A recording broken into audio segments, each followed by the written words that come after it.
आम्ही शेणापासून गोबर गॅस बनवणार, शेणखत बनवणार आणि रंगही व्यक्तीला द्यायचा, रंगही आम्ही शेण 5 रुपये किलोने घेणार आणि आम्ही गोमूत्र देशी गाईचा 8 रुपये लिटर, म्हणजे यापुढे या जिल्ह्यातील शेणे फुकट जाणार नाही, देशी गाईचं गोमूत्र फुकट जाणार नाही.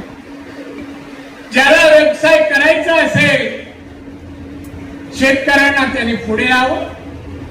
आम्ही तुम्हाला लोनही जिल्हा बँकेकडून मिळवून देऊ, पण हा व्यवसाय करायला पाहिजे, तो तुम्ही करावा. आता आपल्या जिल्ह्याचं दरडोई उत्पन्न 2.5 लाख आहे. 2.5 लाख.